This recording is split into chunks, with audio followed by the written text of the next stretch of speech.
Good evening, class. How are you? I hope you are all fine by the grace of mighty God. Today we are going to solve a narration change taken from ABTA test paper page number 917. দেখো narration change করার আগে আমাদেরকে তিনটে বিষয় মনে রাখতে হবে। চলো সেটা আগে দেখিয়ে দিই কি তিনটে বিষয়।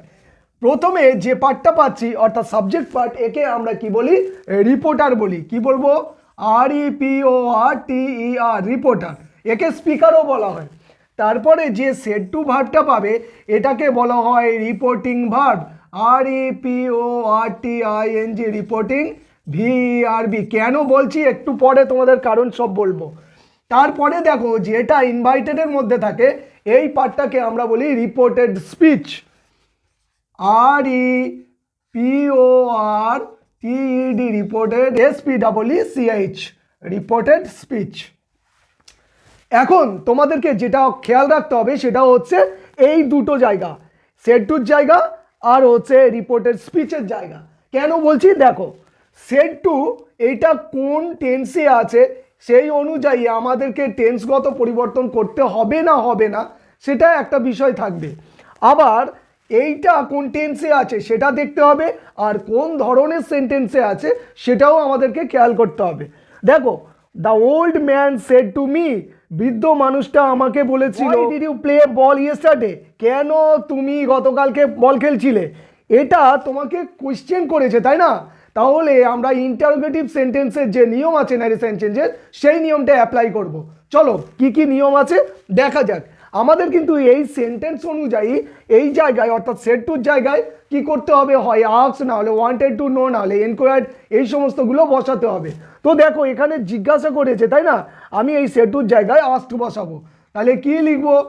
The OLD old, MAN man, set টুর জায়গায় কি বললাম? আস্ক বসাবো, ASKED, আস্ক, ME। দেখো কমা পর্যন্ত কাজ হয়ে গেছে। সেট টুর জায়গায় আস্ক বসিয়েছি, মিটা মি বসে গেছে, দ্য ওল্ড ম্যান বসে গেছে। এবারে এই কমা আর ইনভাইটেডের মাঝখানে কিন্তু এখানে আর কিছু বসে না এই ধরনের সেন্টেন্সের ক্ষেত্রে, অর্থাৎ ইন্টারোগেটিভ সেন্টেন্সের ক্ষেত্রে কি করতে হবে তোমাদের? এই হোয়াইটাই বসে যাবে, অর্থাৎ WH ওয়ার্ড দিয়ে শুরু যদি কোনো বাক্য থাকে তাহলে সেটাকেই আমাদেরকে বসিয়ে দিতে হবে, অর্থাৎ রিপোর্টেড স্পিচের বাক্যটা। ওকে, এটা বসিয়ে দিলাম। তারপরের নিয়ম হচ্ছে সাবজেক্টটা বসাতে হবে এই বাক্যের মধ্যে। দেখো হোয়াই ডিড ইউ, কেন তুমি, তুমি তুমি তুমি বলতে কি আমাকে বোঝাচ্ছে। দেখো এই মিটা ছিল, কেন তুমি, তুমি বলতে আমি, তাই না? তার মানে আই। এইবারে দেখো এরপরে কি আছে, দেখো এই ডিডটার দিকে লক্ষ্য করো। ডিড কোন ফর্মে গো? এটা ডিড হচ্ছে পাস্ট ফর্মে, তাহলে এটা সিম্পল পাস্ট টেন্স আছে। আমাদের এই ক্ষেত্রে ন্যারেশন চেঞ্জ করার সময় এই রকম চারটে আঙুলকে মনে রাখতে হবে পাস্ট টেন্সের ক্ষেত্রে। এটা সিম্পল পাস্ট, এটা কন্টিনিউয়াস, এটা পারফেক্ট, এটা পারফেক্ট কন্টিনিউয়াস। তাহলে সিম্পল থাকলে এক ঘর পরে বসাতে হবে। আমরা বলবো যে পাশের বাড়ির সাথে ঝগড়া, ঠিক আছে? তাহলে এটার সাথে যদি ঝগড়া হয় তাহলে পরেরটাই নিতে হবে। তার পরেরটা বলতে কি বোঝায়? তাহলে সিম্পল থাকলে পারফেক্ট হবে, আর যদি কন্টিনিউয়াস থাকে তাহলে পারফেক্ট কন্টিনিউয়াস হবে, ঠিক আছে? তাহলে এখানে সিম্পল পাস্ট আছে, আমরা কি করব? পাস্ট পারফেক্ট নেব। পাস্ট পারফেক্টের নিয়ম কি? সাবজেক্ট বসবে, তারপরে হ্যাড বসবে, তারপরে ভার্বের 3 নম্বর বসবে। তাহলে আমরা সাবজেক্টের পরে হ্যাড বসাবো, এক্ষুনি তোমাদেরকে বলেছি। তারপরে ভার্বের 3 নম্বর ফর্ম মানে হচ্ছে play, played, played, PLAYED, played বসে গেল। তারপরে কি পড়ে আছে? দেখো বলটা পড়ে আছে, BALL, বল, বলটা বসিয়ে দিলাম। তারপরে দেখো পড়ে আছে ইয়েস্টারডে, এই ইয়েস্টারডে থাকলে দ্য ডে বিফোর, ওকে, এই কথাটা ব্যবহার করা হয়।